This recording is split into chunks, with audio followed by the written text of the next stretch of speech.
السلام علیکم ناظرین، اس ایپیسوڈ کے شروعات میں ہم دیکھتے ہیں جنگل میں اورحان اور علاؤالدین سپاہیوں کے ساتھ آگے بڑھ رہے ہوتے ہیں اور ایک مقام پر گھوڑے روکتے ساتھ ہی وہ اتر جاتے ہیں۔ علاؤالدین غصے سے کہتا ہے، کون ہے وہ لعنتی عورت؟ وہ ہماری بہن کو کیسے اغوا کر سکتی ہے؟ اورحان کہتا ہے، پہلے ہمارے جاسوس، پھر سپاہی بھائی سنگر، اب میری بہن فاطمہ۔ وہ شیطان چاہے جو کوئی بھی ہے ہمیں اچھے سے جانتی ہے۔ علاؤالدین پوچھتا ہے، بھائی وہ کون ہے جو ہم سے اتنا بغض رکھتی ہے؟ برہان انہیں پرسکون کرتے ہوئے کہتا ہے، میرے شہزادے وہ فاطمہ خاتون کا کچھ نہیں بگاڑ سکتے، پریشان نہ ہوں، اللہ کی مدد سے ہم جائیں گے اور انہیں لے آئیں گے۔ ایکوت کہتا ہے، لیکن ہمیں اقدامات کرنے کی ضرورت ہے۔ جواب میں اورحان کہتا ہے، ہم ایک اقدام کریں گے ایکوت، البائی کو خبر بھیجو، ہمیں اس کی ضرورت ہوگی۔ پھر اورحان علاؤالدین سے کہتا ہے، یہ اداس یا غمگین ہونے کا وقت نہیں ہے، یہ مضبوط کھڑے ہونے اور عمل کرنے کا وقت ہے۔ تو علاؤالدین کہتا ہے، ہم کریں گے، ہم انہیں دکھائیں گے کہ ہمیں تکلیف دینے کا کیا مطلب ہے۔ ادھر بازنطینی سپاہی یوسف اور سروجہ کو زندان میں ڈال دیتے ہیں۔ سروجہ چلاتے ہوئے کہتا ہے، اگر فاطمہ خاتون کو کوئی تکلیف پہنچی تو میں یہ اکیلا تمہاری قبریں بنا دوں گا، بدنسل لعنتی کتو۔ پھر یوسف سے کہتا ہے، تم مضبوط ہو یوسف اور میں ذہین ہوں، چلو مل کر کام کرتے ہیں۔ دشمن قبائل سے 2 صدران اس قلعے کو جلا کر راکھ کر سکتے ہیں۔ یہ کہتے ساتھ وہ ہاتھ یوسف کی جانب بڑھاتا ہے تو یوسف کہتا ہے، آپ اپنے بابا کے سائے میں رہنے والے بچے ہیں سروجہ صاحب، ہم مل کر کام نہیں کر سکتے،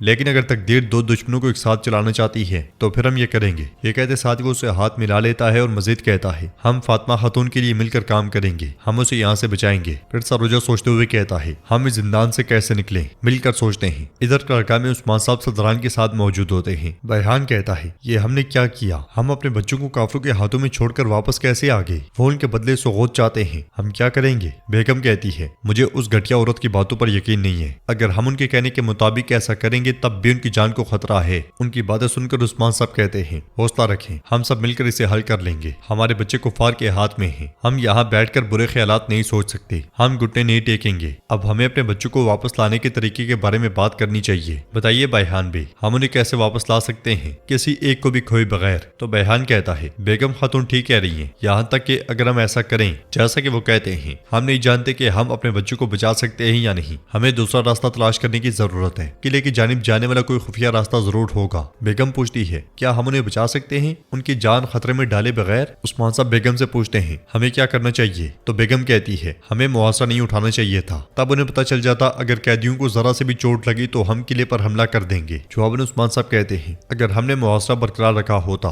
تو وہ یوسف اور سروجہ کو قتل کر سکتے تھے اور فاطمہ کو زندہ رکھ سکتے تھے، ہم ان تینوں کو بچانا چاہتے ہیں۔ گینجر صاحب آپ بتائیں ہمیں کیا کرنا چاہیے؟ تو سردار گینجر کہتے ہیں، میں کہتا ہوں چونکہ وہ ان کمینے لوگوں کے ساتھ کام کر رہا ہے اور ان کے تعلقات اچھے ہیں تو پھر چلیں اور کراسے سے بات کرتے ہیں، آئیے اسے درمیانی آدمی کے طور پر استعمال کریں۔ اورحان کہتا ہے، گینجر بے کیا بات کر رہے ہیں؟ آپ کہتے ہیں کہ کراسے صاحب ان کے ساتھ مل کر کام کرتا ہے اور ہمیں جو سب سے زیادہ عزیز ہے اس کا مستقبل جا کر کراسے صاحب کے ہاتھ میں دے دیں، کیا ایسا ہے؟ سب کی باتیں سننے کے بعد عثمان صاحب کہتے ہیں، میں نے آپ سب کی بات سنی، اب یہ میرا فیصلہ ہے، یہ میرا حکم ہے، ہم سوغوت کو خالی کرنے جا رہے ہیں، ہم سپاہیوں اور لوگوں کو وہاں سے نکالیں گے۔ آگے سار قلعے میں لوکاس آگے بڑھتے ہوئے کہتا ہے، اس وقت عثمان مایوسی اور غصے سے پاگل ہو رہا ہوگا، لیکن وہ یقینی طور پر سوغوت کو بچانے کے لیے ہمیں دھوکہ دینے کی کوشش کرے گا۔ صوفیہ کہتی ہے، مجھے بھی اس کا یقین ہے، لیکن ہم اسے یہ موقع نہیں دیں گے۔ لوکاس کہتا ہے، وہ احمق لڑکے سروجہ اور یوسف، ان میں سے ایک بیگم کا بھائی ہے اور دوسرا بیحان کا بیٹا، جبکہ ہمارے پاس ان کے دونوں سب سے زیادہ پیارے زندان میں قید ہیں، تو ہم ان سے عثمان کا خفیہ منصوبہ جان سکتے ہیں۔ صوفیہ کہتی ہے، خوب، چلو فوراً حرکت میں آتے ہیں۔ تو لوکاس کہتا ہے، بیحان اپنے اکلوتے بیٹے کو بچانے کے لیے فوراً بات کرے گا، وہ لالچی ہے، وہ فوراً اپنے فائدے کے لیے عثمان کو دھوکہ دے گا۔ صوفیہ کہتی ہے، تم نے کہا کہ بیگم خاتون اور کراسے صاحب اکثر ملتے رہتے ہیں، جب عثمان کے لیے اس کی وفاداری اتنی نازک ہے تو وہ اپنے بھائی کے لیے اسے دھوکہ کیوں نہیں دے گی؟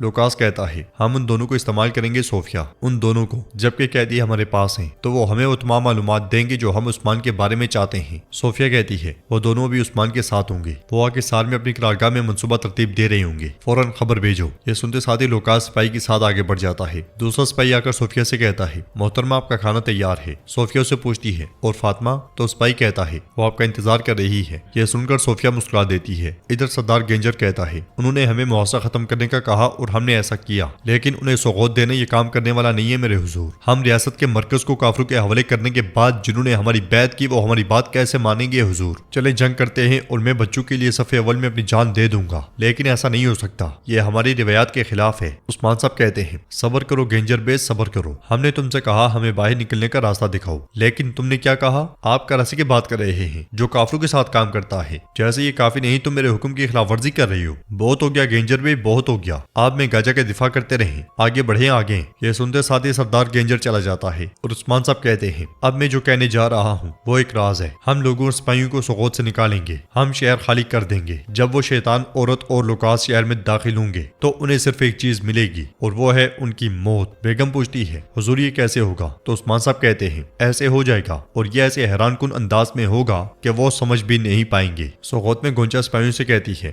دشمن ہمارے قریب آ گیا ہے، اندر گھس آیا، فاطمہ خاتون کو بازار سے اغوا کر لیا، بہنوں کو قتل کیا، ہمارا خون بہایا، اور تم لوگ کیا کر رہے تھے سپاہیوں؟ کیا تم سو رہے تھے؟ میری طرف دیکھو، بتاؤ تم لوگ کیا کر رہے تھے؟ سپاہی کہتا ہے ہم ہر طرف دیکھ رہے تھے لیکن ہمیں کوئی سمجھ نہیں آئی۔ جواباً گونچا کہتی ہے تمہیں سب کچھ سمجھنا ہوگا، تمہیں اسے دیکھنا چاہیے تھا، تمہیں جاننا چاہیے تھا سپاہیوں۔ تو وہاں پہ آنے والی ہولوفیرا سپاہیوں سے کہتی ہے اپنے فرائض پر واپس جاؤ سپاہیوں، اپنی آنکھیں چاروں طرف کھلی رکھو اور وقت آنے پر تم سب کو سزا دی جائے گی، لیکن اب بازار کو پہلے سے زیادہ محفوظ کرنے کی ضرورت ہے۔ ہولوفیرا کے بیچ میں آ کر بولنے پر گونچا کو بہت غصہ آتا ہے اور سپاہیوں کی جانے کے بعد اس سے کہتی ہے تمہیں کیا لگتا ہے کہ تم کیا کر رہی ہو؟ ہاں، تم جب اپنی دکان میں موجود خواتین کو بھی سنبھال نہیں پا رہی تو جب میں سپاہیوں سے بات کر رہی ہوں تو بیچ میں ٹانگ کیوں اڑا رہی ہو؟ ہولوفیرا آگے بڑھتے ہوئے کہتی ہے ہوش میں آؤ گونچا، کیا یہ تقسیم ہونے کا وقت ہے؟ دشمن ہمارے درمیان گھس آیا اور فاطمہ خاتون کو لے گیا، سپاہیوں کو ٹھکرا کر ہمیں کیا ملے گا؟ ہمیں جلد از جلد قبیلے واپس جانا چاہیے۔ گونچا کہتی ہے نہیں، میں تمہاری نیت کو اچھی طرح جانتی ہوں۔ یہ کہتے ساتھ ہی گونچا جانے لگتی ہے تو ہولوفیرا اس کا ہاتھ پکڑ لیتی ہے اور پوچھتی ہے بتاؤ میری نیت کیا ہے؟ بتاؤ میری نیت کیا ہو سکتی ہے جبکہ فاطمہ دشمن کے ہاتھ میں ہے؟ اس لیے میں الجن وہاں پہ آ کر گونچا سے کہتی ہے ہم نکلنے کے لیے تیار ہیں۔ الجن کو بیچنے کے بعد گونچا کہتی ہے وقت آنے پر سب کی نیت ظاہر ہو جائے گی ہولوفیرا۔ ادھر کھانے کی میز پر لوکاس صوفیہ سے کہتا ہے جیسا کہ ہم نے بات کی تھی میں نے اپنے مستقبل کے جاسوس کو خبر بھیجی ہے۔ یہ کہتے ساتھ ہی لوکاس بھی بیٹھ جاتا ہے، اس لیے میں سپاہی فاطمہ کو لے کر آتے ہیں۔ لوکاس کہتا ہے اچھا چلیں کھانا کھائیں۔ جواباً فاطمہ کہتی ہے کیا تمہیں لگتا ہے کہ میں تم جیسے نامردوں کے ساتھ ایک ہی دسترخوان پر بیٹھوں گی؟ صوفیہ کہتی ہے کیا ہمارے ساتھ بیٹھنا؟ تم یہاں بیٹھنے نہیں بلکہ ہماری خدمت کرنے آئی ہو۔ تم ترک لوگ کتنے اچھے خدمت گزار ہو، کیا ایسا نہیں ہے؟ فاطمہ کہتی ہے ہم ترک نہ خدمت کرنے کے لیے اور نہ قیدی ہونے کے لیے پیدا ہوئے، ہم تم جیسے کافروں کے لیے جلاد بننے کے لیے پیدا ہوئے، تمہارے آباء و اجداد یہ بات اچھے سے جانتے ہیں۔ یہ سن کر لوکاس کہتا ہے ہم اپنی جیت کا جشن منائیں گے، سپاہی مشروب لے کر آؤ۔ سپاہی مشروب لاتا ہے اور فاطمہ کے سامنے رکھ دیتا ہے۔ صوفیہ کہتی ہے یہ خدمت کرے گی۔ یہ سنتے ساتھ ہی سپاہی تلوار فاطمہ کے گلے پر تان لیتا ہے اور کہتا ہے وہی کرو جو محترمہ کہتی ہے۔ فاطمہ آگے بڑھ کر کانپتے ہاتھوں کے ساتھ مشروب ڈالتی ہے۔ لوکاس کہتا ہے اگر تم پیاسی ہو تو ایک گھونٹ لے سکتی ہو۔ یہ سنتے ساتھ ہی فاطمہ میز پر رکھی چھری اٹھا کر صوفیہ پر حملہ کرتی ہے، مگر سپاہی اس کا ہاتھ پکڑ کر اسے دبوچ لیتا ہے اور صوفیہ کہتی ہے اب میں تمہیں یہی مار ڈالتی، لیکن کچھ وقت کے لیے مجھے تمہاری ضرورت ہے۔ فاطمہ کہتی ہے اب جب کہ تمہارے پاس وقت ہے تو مجھے مار ڈالو ورنہ تمہیں اس پر پچھتاوا ہوگا۔ صوفیہ سپاہیوں سے کہتی ہے اسے زندان میں لے جاؤ۔ یہ سنتے ساتھ ہی سپاہی فاطمہ کو لے جاتے ہیں۔ ادھر زندان میں یوسف دروازہ کھولنے کی کوشش کر رہا ہوتا ہے۔ سروجا اسے کہتا ہے تم بیکار میں کوشش کر رہی ہو، وہ دروازہ نہیں کھولا جا سکتا۔ جواباً یوسف کہتا ہے میں کم از کم کوشش تو کر رہا ہوں، تم کیا کر رہے ہو؟ ہم نہیں جانتے کہ فاطمہ خاتون خیریت سے ہیں یا نہیں، میں یہاں قید ہونے کی وجہ سے پاگل ہو جاؤں گا۔ کچھ دیر سوچنے کے بعد سروجا کہتا ہے مجھے مل گیا۔